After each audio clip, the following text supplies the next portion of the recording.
Entremos en materia. Esta mañana nos acompaña, nos distingue con su participación el candidato presidencial Melitón Arrocha. ¿Cómo está, don Melitón? ¿Cómo le va? Bien, arrancando el día temprano, arrancando el día temprano. Arrancó en automóvil, lo veo en su auto, ¿no? Sí, venimos de otra entrevista de radio casualmente Ok.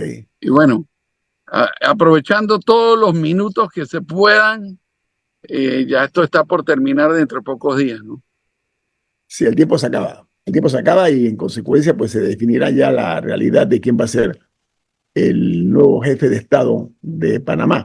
Oiga, candidato Arrocha, tengo una curiosidad. Usted dio una declaración a un canal de televisión, creo que a Telemetro, si no me equivoco, donde usted dice que hay conversaciones entre los candidatos para ver si se llega a algún acuerdo. Cuéntenos un poquito, amplíenos. Por ejemplo, ¿quiénes se han acercado a usted o usted a quiénes se ha acercado en ese sentido?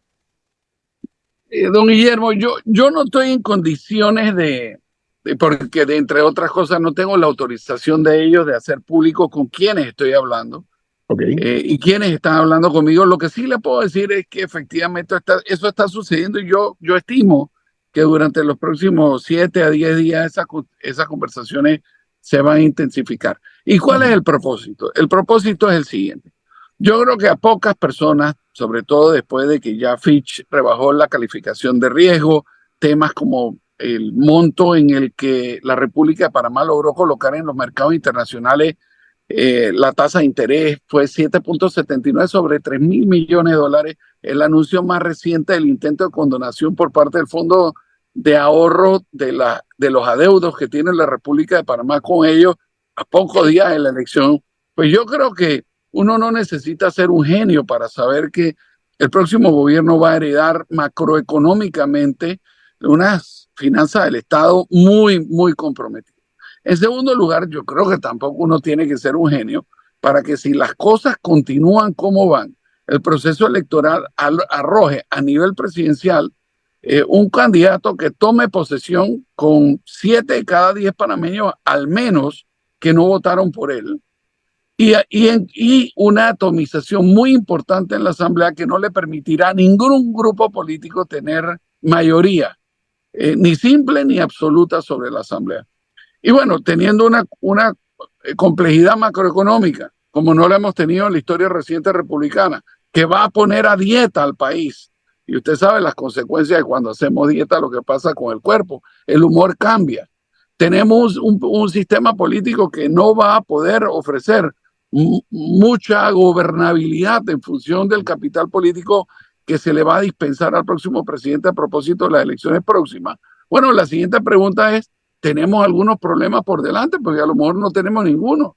Bueno, no, resulta ser que el país tiene todos los retos del mundo. Tenemos que pasar una reforma a la ley de la Caja del Seguro Social que transitará, desde mi perspectiva, inexorablemente por la discusión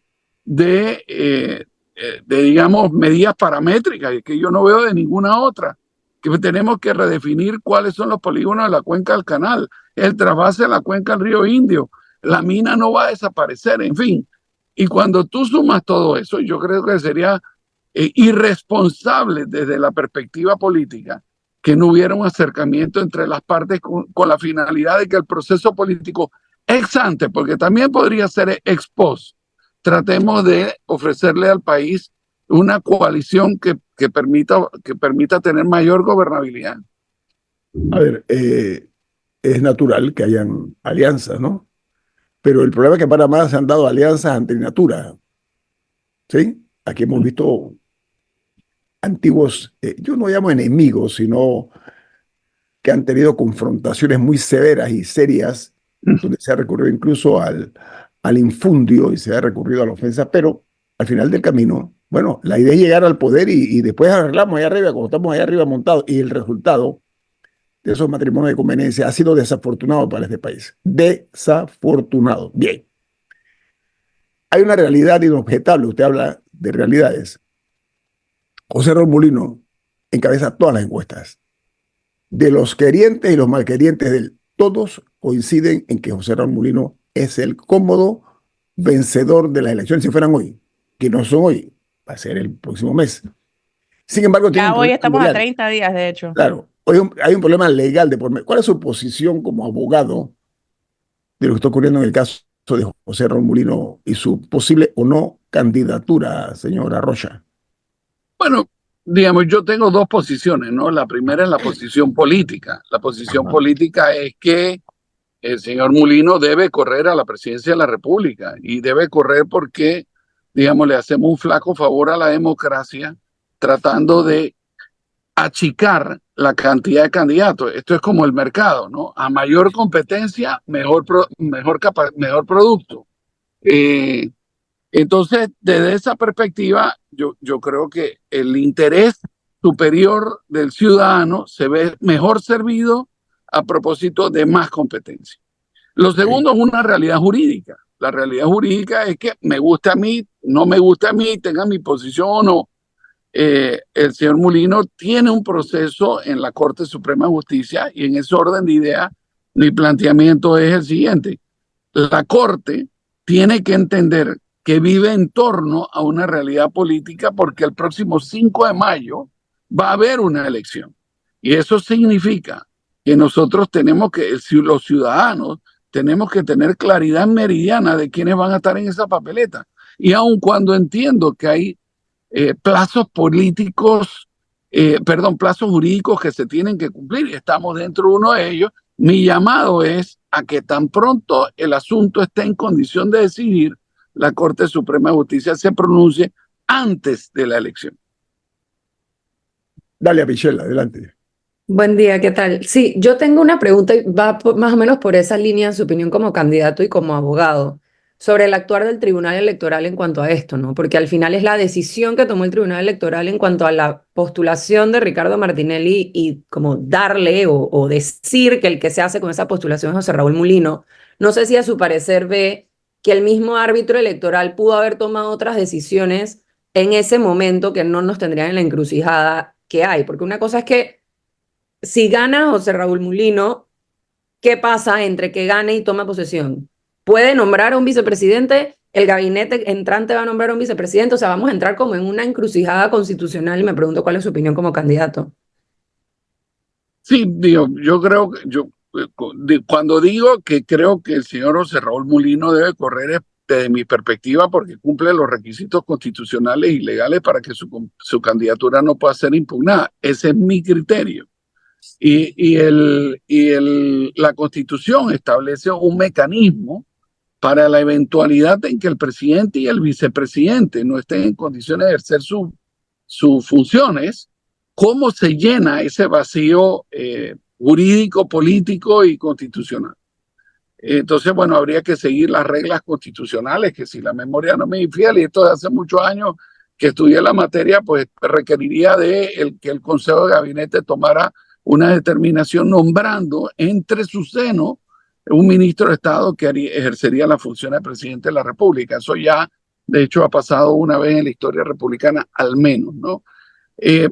Estamos aquí porque los recursos lo permiten. O sea, el Tribunal Electoral tomó una determinación.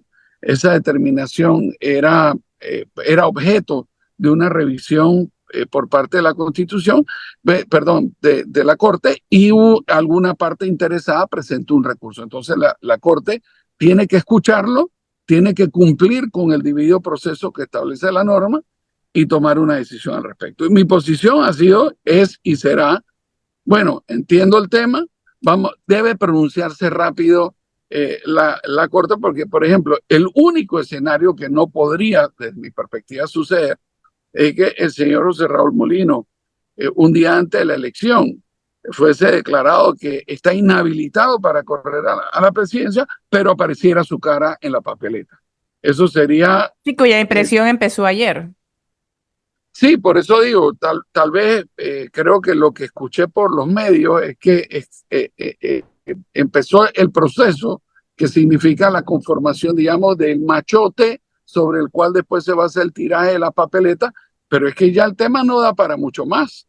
O sea, hoy quedan 30 días para el día de la elección, si no contamos hoy y no contamos el día de la elección, porque las papeletas tienen que ser distribuidas a nivel nacional en un esfuerzo logístico que toma algunos días, con las seguridades que corresponden, en fin.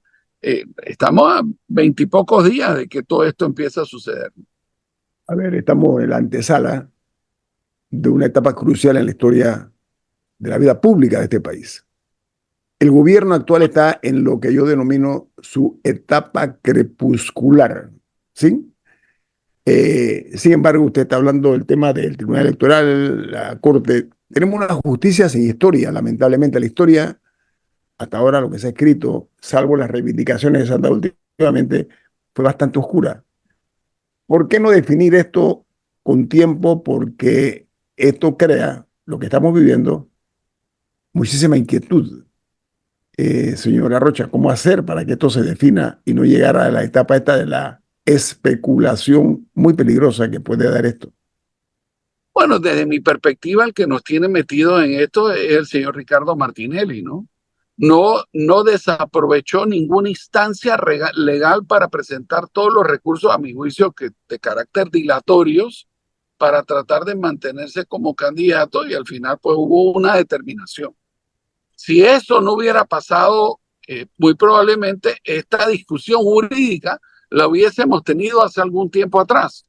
Desafortunadamente, pues sucedió lo que sucedió. Los tiempos legales son los tiempos legales, y ahora estamos en un periodo en donde, y es durante 10 días, si la memoria no me falla, en los cuales comenzaron a contar también, si la memoria no me falla, hace 2 o 3 días atrás, en el cual cualquiera parte puede presentar un argumento, y después eso estará en condición por parte del Pleno de que se tome una decisión. Y a mi juicio, pues van a haber una de dos momentos. Si la Corte no se declara en sesión permanente para abordar este tema, la decisión inexorablemente será a posteriori de la elección. Y yo creo que habrá un espaldarazo implícito a la candidatura del señor Raúl Mulino, porque de ser electo presidente de la República, yo no veo una Corte Suprema de Justicia, digamos, resolviendo en contra de esa postulación, y francamente creo que no solo sería inoportuno, sino que añadiría una capa adicional de complejidad a un próximo gobierno que va a tener en sí mismo enormes retos y responsabilidades que resolver en función de los intereses del pueblo panameño. Tengo un corte comercial. Viene más. Estamos platicando con el candidato presidencial Melitón Arrocha. Viene más. Bueno, Melitón Arrocha, candidato presidencial, está con nosotros. Camila, adelante. Candidato, ya hablando un poco a futuro, la situación con el tema de la pérdida de grado de inversión de Panamá ya está comenzando a formar olas. Vimos que ayer salió una especie de comunicado, anuncio de Fitch también revisando incluso la calificación de algunos bancos panameños, bancos privados. 2 de ellos tuvieron una especie de rebaja. A uno le cambiaron la perspectiva negativa y al otro le bajaron un poco la calificación. Y es una situación urgente que va a tener que atender el próximo gobierno. ¿Qué medidas específicas tomaría Melitón Arrocha? O sea, ¿cuál es su visión de las acciones que debe tomar Panamá para recuperar el grado de inversión? Yo quiero agregar esa pregunta, señora Rocha. Es ser más puntual. El Banco Nacional de Panamá, que es el Banco de la República, el Banco de la Nación, como hay en otros países, es uno. El otro es la Caja de Ahorros. El otro banco privado es el Global Bank. Va a poner en negro sobre blanco lo que es la realidad para no especular.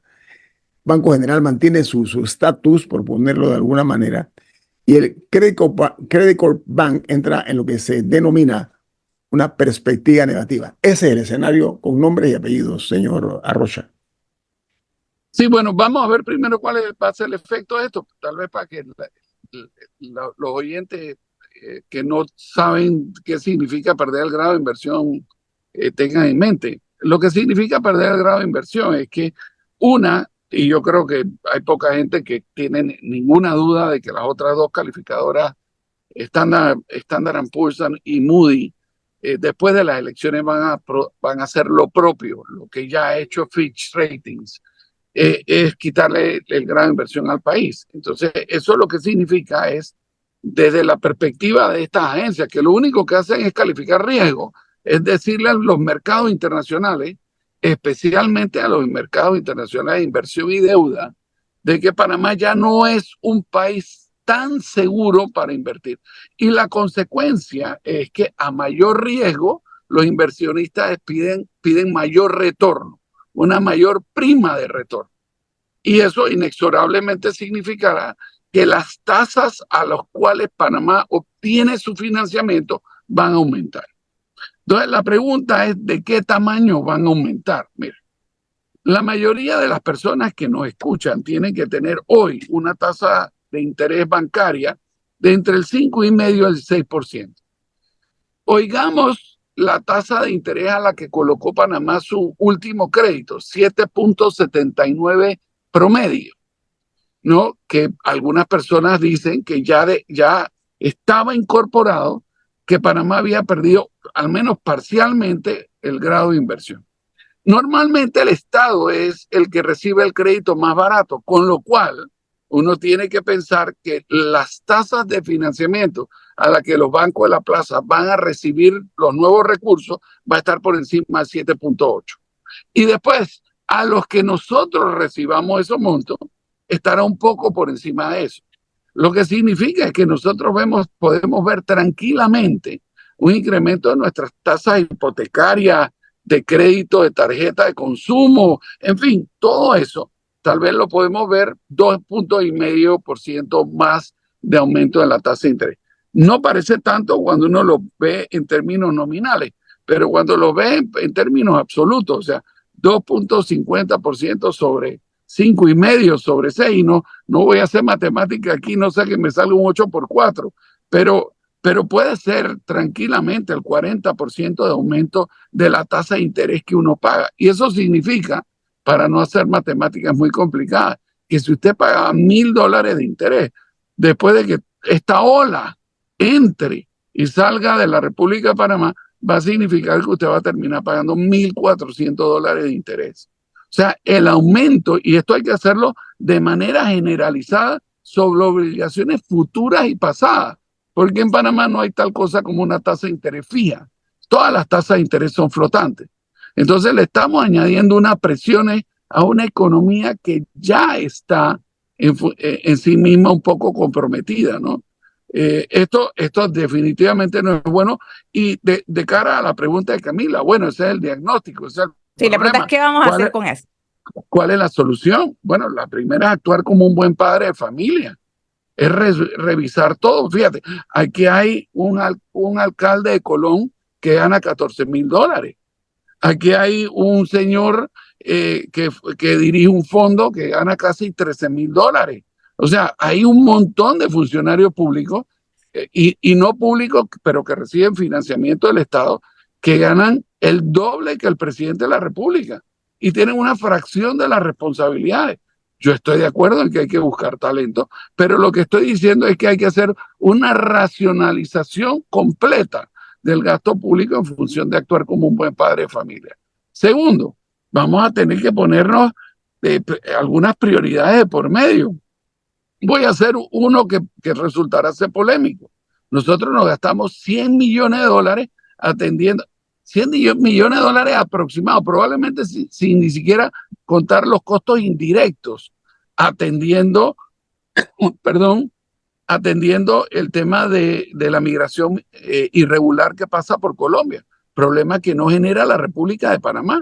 Usted me pregunta a mí, ¿estás tú de acuerdo en darle un tratamiento correcto a los migrantes? Estoy completamente de acuerdo, pero en un momento en donde tengo que escoger, resolver situaciones, ¿sabes?, de carencia por parte del pueblo panameño, yo lo que no puedo hacer es distraer esos recursos atendiendo temas que la República de Panamá no ha producido.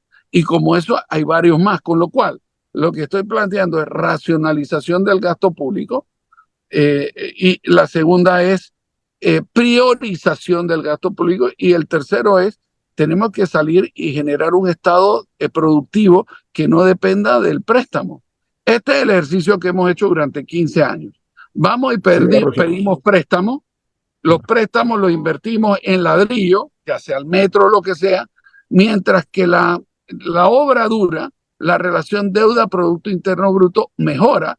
eso nos da margen a coger más préstamos y ese ha sido el círculo vicioso. Nosotros necesitamos ponerle la plata al turismo, que sea una industria que genera recursos y que no está dependiendo de seguir anclando nuestro desarrollo en una estructura de adquisición de préstamos. Tenemos que poner el eje logístico del canal del cual nosotros le damos la espalda. 700 millones de dólares de exportación. Costa Rica más que nos triplica en eso, sin tener la calidad de centro logístico como el que tiene la República de Panamá, y nosotros tenemos que preguntarnos qué fábrica están dando aprovechando el canal de Panamá, las grúas pórticas, el centro portuario que tenemos. Y por último, solo para terminarlo aquí, todos los años pasan 18 millones de turistas por el aeropuerto de Tocumen y nosotros hemos logrado solo ser capaces de bajar 2 de esos 18 millones de pasajeros. Nosotros tenemos que ponernos las pilas, tener un plan claro sobre 3 o 4 cosas y poner a producir esta economía para que genere riqueza, empleo y bienestar. Oiga, señora Rocha, cambiemos el tema. ¿Qué hay que hacer para evitar que la política entre en un ciclo de barro dialéctico, que se vaya a lo que se llama el fango político? Esto es jugar a lo que se conoce como la vieja táctica del ventilador, ¿no? Sí. Caerle a todo el mundo al desprestigio, a la ofensa, a la fórmula de denigrar al adversario. Estamos nosotros bien intencionados en evitar que eso se dé en este proceso electoral. ¿Usted ve alguna posibilidad de que eso pueda darse como parte de lo que es la política, no?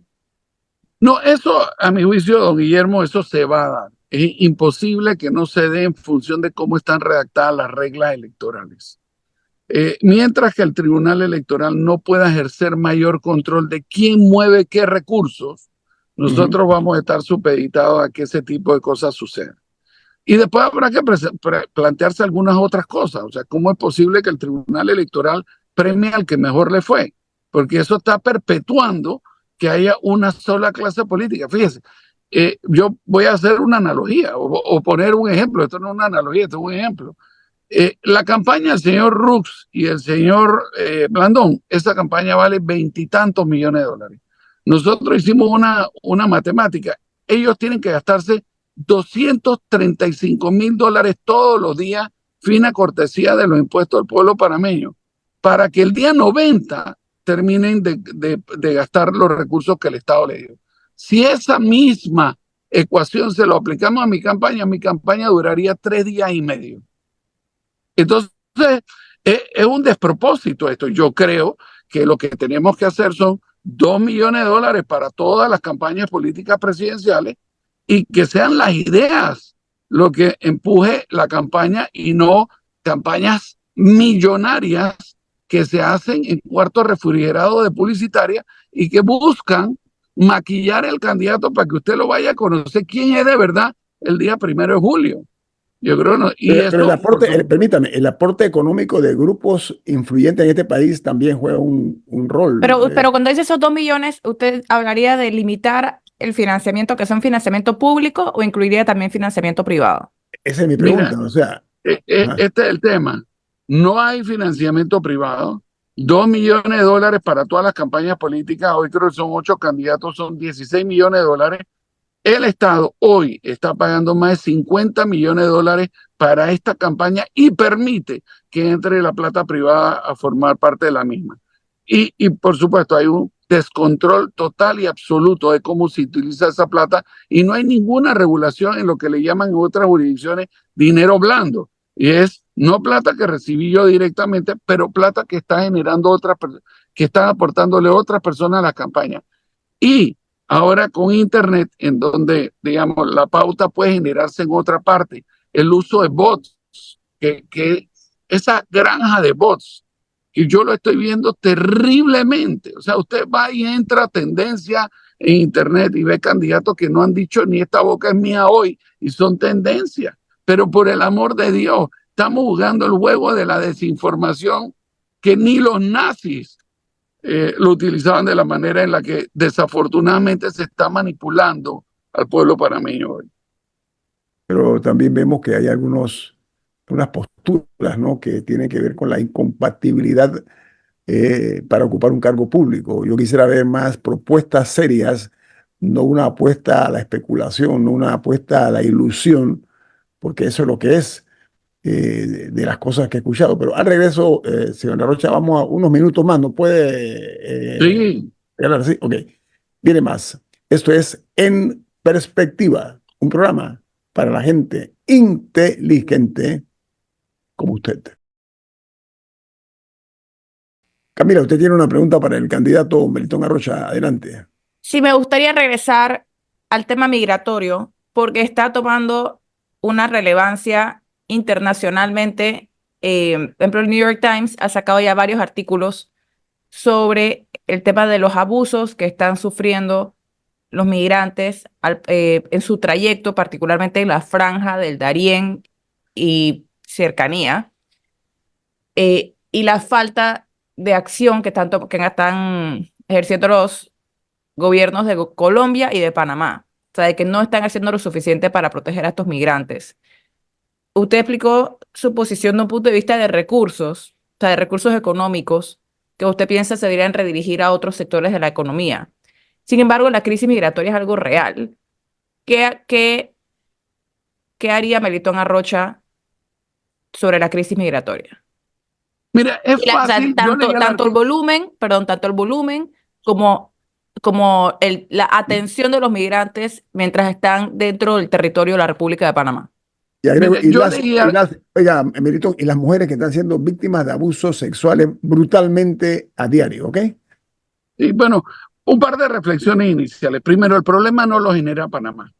Panamá es víctima del problema. Y cuando me refiero que somos víctimas del problema, es todos nosotros y todos los que nos escuchan y los que no nos escuchan. Porque todos, cada vez que pagamos nuestro impuesto sobre la renta o pagamos nuestro ITBMS, vamos a sufragar sin recursos, porque no los tenemos, una actividad que no beneficia en nada a Panamá, que no originamos nosotros y que bueno, en fin, nosotros nada más hemos sido por el momento un facilitador. Ese es el primer tema. Segundo, ¿cómo tú le explicas a una madre panameña que Dios mediante no suceda, pero que una culebra pica a su hijo y que van a un centro de salud a que le pongan el antídoto y en ausencia del antídoto se complica su estado de salud o a lo mejor incluso muere, de que esos recursos que debieron haber estado ahí para salvarle la vida a un panameño, estamos utilizándolos para mover de manera ordenada y segura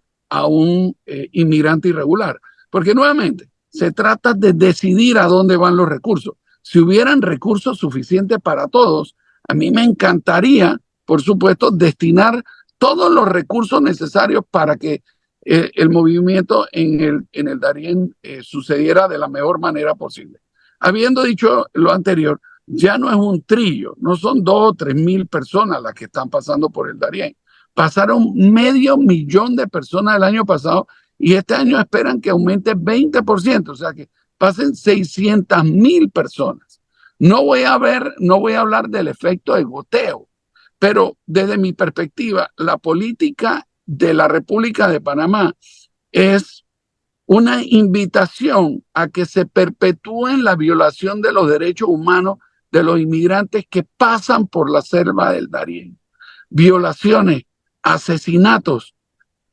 El cartel del Golfo le está cobrando $800 a cada migrante. Hagan la multiplicación de cuánto 800 por 600,000. Es que estamos indirectamente, a propósito de tener una posición pasiva frente a este tema, le estamos produciendo al cartel del Golfo casi $50 millones. ¿Y cuál va a ser el efecto dentro de 10 años si esa gente recibió $500 millones solo en este tema? Y por supuesto, ahora regresemos al ámbito internacional. Colombia le impuso a Panamá sanciones comerciales porque la zona libre de Colón le mandaba 4 pares de zapatillas y 7 prendas de vestir. Y después nos pusieron en su lista negra porque 3 colombianos supuestamente no declaraban su dinero al tenerlo en nuestro centro bancario. Y nosotros del lado de acá tenemos una lucha contra el narcotráfico que no producimos nosotros los narcóticos, que estamos gastando cualquier cantidad de recursos presupuestarios para apoyar en esta lucha y además somos víctimas de la migración irregular, y Colombia le da la espalda a este tema y nosotros no hacemos nada al respecto. Y ni hablar de Venezuela, que es un país exportador puro y duro de inmigrantes. Más del 70% de los migrantes que pasan por Panamá son venezolanos, y nosotros no hemos logrado articular una política para evitar o minimizar esto, ¿no? Desde la perspectiva perdón, del interés nacional de la República de Panamá, el Ministerio de Relaciones Exteriores no ha podido hacer una más pobre labor. Dalia. Sí, por ahí va mi pregunta. Sé que usted tiene experiencia en el ámbito de política internacional, o sea, de servicio exterior y demás. ¿Ve viable y creo que ya medio respondió la pregunta, no es una decisión de Estado que se debe tomar en cuanto a política exterior por parte de Cancillería para sentar a los países involucrados y que se dé una respuesta? ¿O simplemente es un tema de que no hay voluntad por parte de los gobiernos que tienen que participar con Panamá para llegar a una solución al problema o para mitigar el problema de una forma que sea más viable? No sé cómo lo ves. Yo creo que es la segunda, pero por supuesto que los gobiernos empiezan a tomar medidas. Nosotros durante varios años le dimos la espalda a las reclamaciones de Colombia en torno a calzados y prenda de vestir y el tema bancario, y lo que hicieron fue tomar medidas discriminatorias en torno a nuestro comercio, de manera tal que nos obligaran a ir a la mesa de negociación. Mira, Panamá muy probablemente, de hecho yo no tengo ninguna duda, tengo certeza de que nosotros durante el próximo periodo presidencial vamos a ocupar un puesto no permanente en el Consejo de Seguridad de las Naciones Unidas. ¿Cómo vamos a articular una política exterior en función del beneficio nacional, teniendo la oportunidad de tener esa plataforma a nivel internacional? Pues yo creo que eso es lo que está en juego el próximo 5 de mayo. ¿Quién tiene la idoneidad desde la perspectiva de ustedes y de los votantes de articular una estrategia que tienda finalmente a poner en el centro de la discusión, en el punto neurálgico, el interés del pueblo panameño y cómo balanceamos nuestro presupuesto y empezamos a reducir deuda para tener una condición macroeconómica que nos permita ejercer posiciones de fuerza y tener un mejor desempeño y desarrollo y entregarle riqueza al pueblo panameño? Señora Rocha, la corrupción nos asfixia, ¿sí? La corrupción es tal vez el peor enemigo de Panamá como marca país, porque tenemos fama afuera de que, bueno, es un país de corruptos. Bien o mal ganada, pero existe esa realidad. En esta campaña política, algunos partidos políticos parecen un camión de la basura, que van recogiendo desechos políticos, personas que han estado señaladas por la justicia panameña e incluso han tenido problemas muy serios con la justicia por haber cometido actos deleznables de corrupción y que ahora es el regreso de los dioses, ¿no? Es la pregunta que yo me hago. Soy pagano en ese sentido, me confieso, ¿no?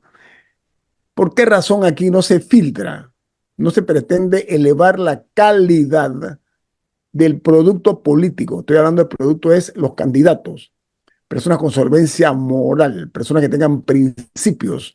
¿Por qué no, digamos, darle una brisa mucho más fresca a la política? El ejemplo mejor de todo cuando hablo de frescura es Juan Diego Vázquez. Digan lo que quieran, queriente o malqueriente. Ese joven, muy joven, le ha dado lección a todos los políticos de este país, sin excepción, sobre todo a los corruptos, que se puede hacer política sin ser complaciente con la voluntad de terceros, tener personalidad propia. Ese riesgo está ahí latente, señora Rocha. ¿Por qué no se hace algo para modificar ese modelo catastrófico para nuestra sociedad? Bueno, déjame comentarte, estoy de acuerdo contigo en la premisa y creo que el problema ni siquiera es en las personas que participan, que es un problema muy importante, es las personas que financian estas cosas. Y ya veremos la lista de las personas que financian que saldrán públicas y ojalá, y el Tribunal Electoral tiene que hacer un mejor y mayor trabajo en que la plata que te gastaste se parezca a la plata que reportaste, porque ahí hay otro vacío enorme, ¿no? Habiendo dicho eso, y aun cuando yo estoy de acuerdo en que, por ejemplo, Juan Diego Vázquez es una excepción luminosa de la regla, nosotros tenemos que concentrarnos en hacer una estructura institucional que produzca esa luminosidad. Y, por ejemplo, yo me comprometo con ustedes y me comprometo con el país a implementar la carrera administrativa los primeros 6 meses de gobierno. Lo que ha pasado aquí es que la implementación de la carrera administrativa se da en las postrimerías de un gobierno saliente. Entonces, el que entra, por supuesto que le encuentra una enorme duda a cuáles son las intenciones de esa implementación, entonces desatiende la implementación y nos pasamos de gobiernos en gobiernos que cada 5 años corremos a toda la planilla. Por fuera de que si esto fuera un negocio y usted cada 5 años cambia el 90% de su personal, pues usted tendría que pensar que su negocio probablemente estaría quebrado. Entonces hay que pensar cuál es el efecto de cada 5 años empezar la curva de aprendizaje. Pero por fuera y en materia de corrupción, nosotros creamos el caldo de cultivo apropiado de que cuando yo llego al gobierno como ministro, nombro a mi secretaria, nombro a mi asesor, nombro al director de compra, nombro al director de no sé qué, el de Contraloría tal. Bueno, yo llego a gobernar con un grupo de amigos, el ministerio. Yo no tengo una institucionalidad que lo que está buscando es preservar los intereses del país y salvaguardar su trabajo, no permitiéndose ni participando de cualquier tropelía que le presente el gobernante de turno. Entonces, yo creo que el principal elemento de combate a la corrupción tiene que ser por una implementación temprana de la ley de carrera administrativa. Y yo me comprometo a que 6 meses más tarde eso va a estar ejecutándose. Dalia. Sí, yo tengo una pregunta sobre su experiencia en la campaña. Ayer me llegó una pauta de su equipo que me pareció bastante inteligente e interesante, que era una imagen donde un muchacho joven le decía al abuelo que no votara el voto votando por usted y decía, no, él va para 2029, ¿no? Y la pauta trataba de decir, no, pero voten por él ya, porque vamos a esperar a 5 años más para que salga. Y mi pregunta es si ha tenido mucho de eso en su caminar, mucho como de, no, es que ahora no lo conocen lo suficiente, pero yo voto por usted en la próxima. ¿Y cómo ha sido esa experiencia de ser alguien, me atrevo a decir, el menos conocido de los 8 candidatos al momento de empezar a caminar? ¿Cómo ha sido esa experiencia en cuanto a la campaña? En 2 minutos, señora Rocha. Rapidito, nosotros necesitamos 2 milagros. El primero era lograr romper la barrera de la ausencia de reconocimiento. Eso a partir del primer debate se rompió. Yo creo que hoy la mayoría del pueblo panameño sabe quién es Melitón Arrocha. El segundo milagro que tenemos que lograr es efectivamente que la gente dice, bueno, en función de la historia, nadie ha ganado a la primera, tenemos una estructura política inexistente realmente, y además de eso no contamos con recursos económicos, ¿no? Y lo que estamos tratando es que esas debilidades sean la fortaleza, porque no vamos comprometidos con nadie y tenemos la posibilidad de decir cosas reales como que vamos a implementar la carrera administrativa en 6 meses porque no tengo 2 partidos que suman 500,000 de personas. Y lo otro es escuchar a la gente. La gente nos está diciendo, Melitón, tú vas a ser el presidente en el 2029. Por fuera de si eso es verdad o no es verdad. Hay gente que se ha acercado incluso a decirme que me van a ayudar a financiarme para la elección del 2029. Aquí hay gente que ya está apostándole a la campaña del 2029. Yo no estoy obsesionado con esto. Yo veo esto como una responsabilidad generacional. El Estado ha invertido muchísimo en mi capacitación en diferentes cargos públicos. Si no se da, intenté. Y para de contar, hay otras cosas. El día 6 de mayo va a amanecer y yo, gracias a Dios, pues atenderé mis responsabilidades profesionales y mi familia. Y otro mejor que yo vendrá y trabajará en esto para ayudar a construir desde su esquina y con sus ideas el país. Oiga, Melitón Arrocha, yo sé que usted es una persona ocupada, por supuesto, usted es su campaña, pero usted parte de su campaña también, ¿no? Hablarle al país en una Así cadena es. nacional como esta, por ejemplo, y a nivel mundial también, que nos están viendo y escuchando a través de Internet. Le voy a pedir unos 3 minutos más de regreso porque tengo una pregunta que me gustaría escuchar su opinión. ¿Sí? Sí, muchas gracias. Ok, Claro. viene más. Esto es En Perspectiva, un programa para la gente inteligente como usted. Pero ya terminamos la entrevista en un par de minutos con el candidato presidencial Melitón Arrocha. Veamos la realidad cruda, desnudemos la realidad. En este país, lamentablemente, la corrupción y la política son como primos hermanos siniestros, ¿no? Lamentablemente.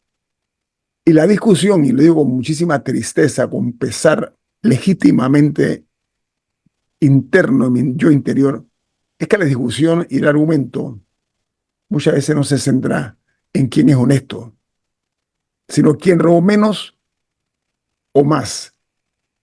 ¿Cómo hacemos para romper ese molde y cambiar la estructura de manera tal que no lleguen a aspiraciones a ese nivel personas que son de dudosa reputación en cuanto a su honorabilidad? Mire que no estoy hablando de honestidad, honorabilidad, señora Rocha. Dos temas. El primero, si seguimos como vamos, nadie va a querer participar de política y eso sería terrible. Lo segundo, dicen que la definición de locura es hacer una y otra vez lo mismo esperando un resultado distinto. La arquitectura electoral nos da el resultado que tenemos.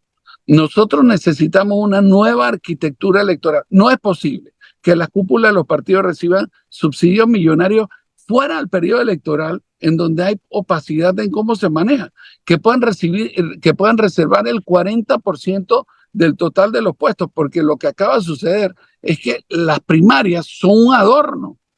Después, no puede ser que una campaña política pueda tener 15 o 20 millones de dólares de financiamiento del Estado y que además esté en condición de recoger plata privada.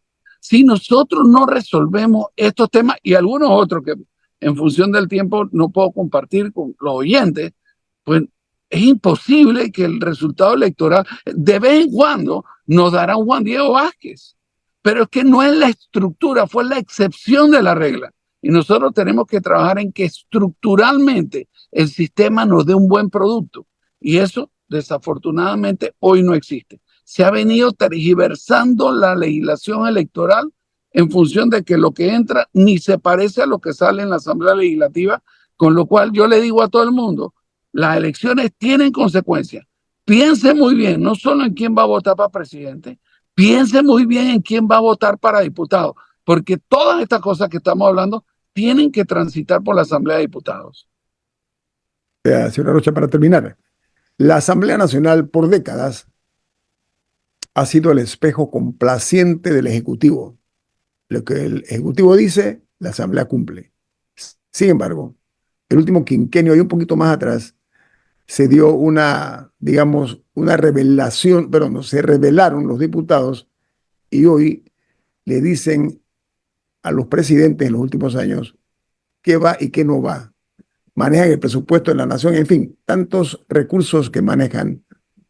¿Cómo haría usted si llegara a la presidencia de la República para manejarse con una asamblea tan heterogénea que va a haber allí, pero sobre todo con la influencia que tiene? ¿Cómo haría usted, señora Rocha? Bueno, lo primero es pedirle a la gente que vote bien, que no vote por un saco de arroz, por un saco de cemento. Lo segundo, el principal elemento, el principal cuerpo normativo de formulación de políticas públicas se llama el Presupuesto General del Estado. Y nosotros tenemos que cambiar la forma en que preparamos el presupuesto. Te cuento muy rápido cómo se prepara. A todo el mundo le dan una fecha, a todas las instituciones para que prepare el presupuesto.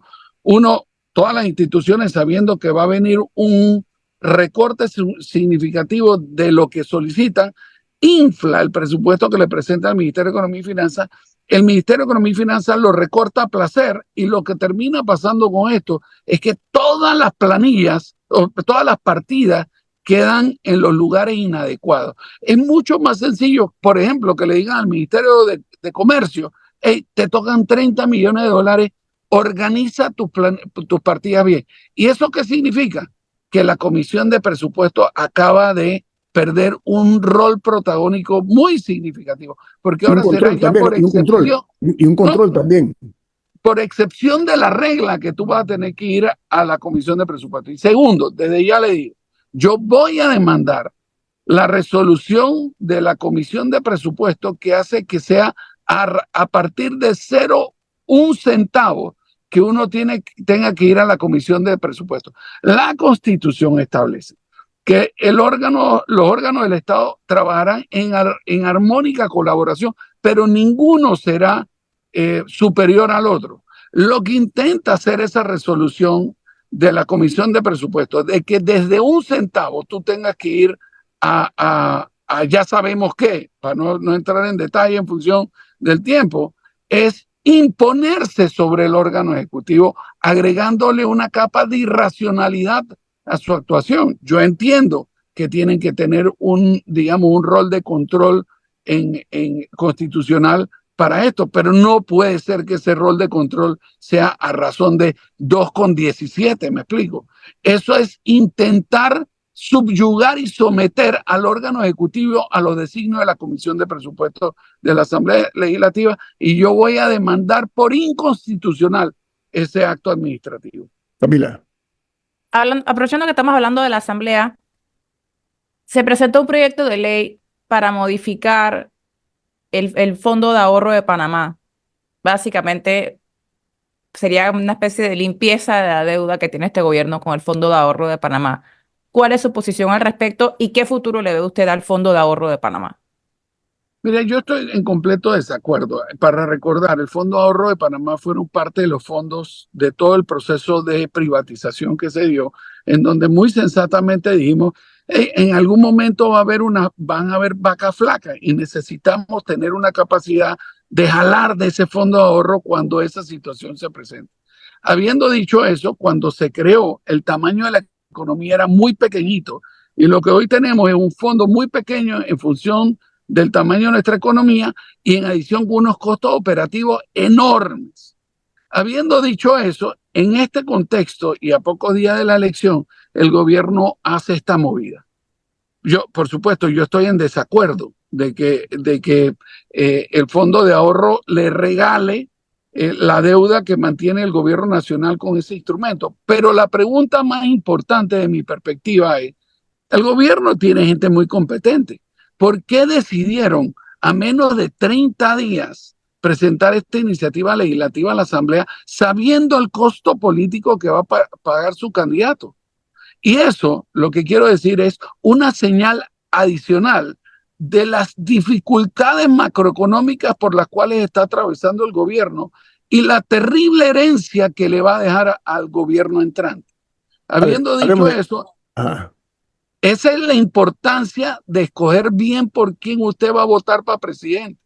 Y lo que yo he tratado de demostrar, no solo en los debates, sino en programas como este, es que yo estoy en el interés genuino de poner a disposición del pueblo panameño la idoneidad o la ausencia de ella que yo tenga para tratar de sacar del hueco en donde va a requerir el próximo gobierno, el próximo gobernante, saber gestionar gobierno desde el día 1. Aquí no hay margen de entrar para aprender.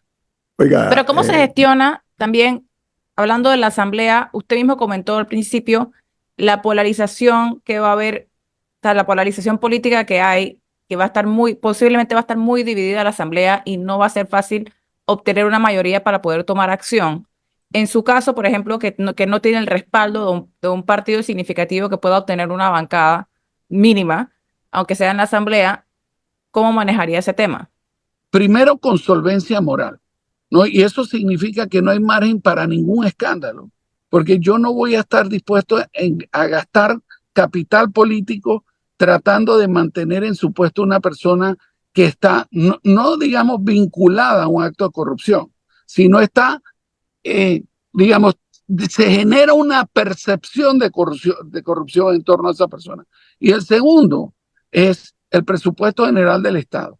Hay que pasar un primer buen presupuesto general del Estado, porque en la eventualidad de un rompimiento con la Asamblea Legislativa de conformidad con la norma constitucional, el presupuesto general del Estado, si no se aprueba una nueva vigencia, se renueva automáticamente el anterior. Con lo cual, la estrategia es un primer buen presupuesto pragmático y que dependa lo menos posible de pasar por la Comisión de Presupuesto y después tratar de gobernar con solvencia moral.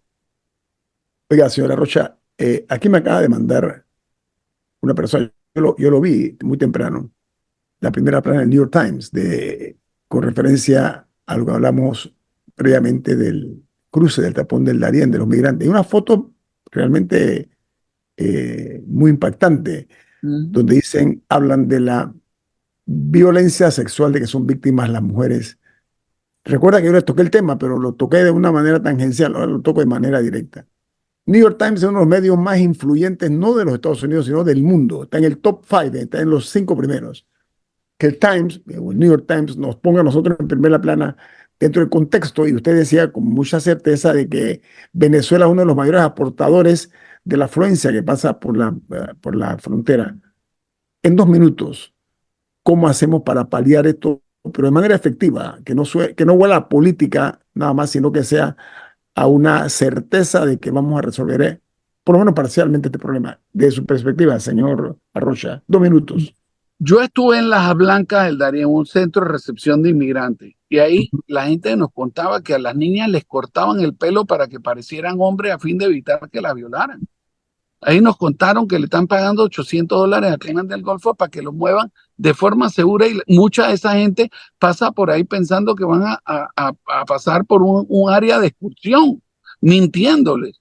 La mejor manera de que las violaciones de los derechos humanos de los migrantes pasen es que nosotros tengamos un cierre ordenado de la frontera. ¿Y eso qué significa? Bueno, que no se va a cerrar de hoy para mañana, que se le tendrá que advertir a la comunidad internacional que no van a haber puestos de recepción de inmigrantes, que la República de Panamá no se va a prestar para, desde la perspectiva legal, permitir que haya un flujo de inmigrantes irregulares que va a dar a los Estados Unidos y que va a formar parte de la discusión política de cara a las próximas elecciones en noviembre, y que estoy seguro que si el Partido Republicano gana, la política migratoria que Panamá está en este momento implementando va a ser vista de una manera significativamente distinta a como es hoy percibida en un entorno demócrata. Entonces yo creo que le hacemos un flaco favor a todo el mundo, a Panamá comprometiendo recursos que no tenemos, prestándonos para que haya una actividad de migración ilegal en los Estados Unidos, y tercero, propiciando la violación de los derechos humanos de la gente que pasa por ahí. Nosotros tenemos que acabar activamente con las tragedias que están pasando hoy a través del Darién, de la cual nosotros formamos parte, ofreciéndole refugio a una gente que desafortunadamente en su trayecto varios morirán. Habrán violaciones a los derechos humanos, robos, hurtos, violencia, toda naturaleza, de la cual nosotros no podemos ser parte ni patrocinar, aunque sea indirectamente. Presidente Arrocha, muchas gracias por estar con nosotros esta mañana. Ha sido usted muy amable. Gracias por su tiempo. Por el contrario, muchísimas gracias. Encantado.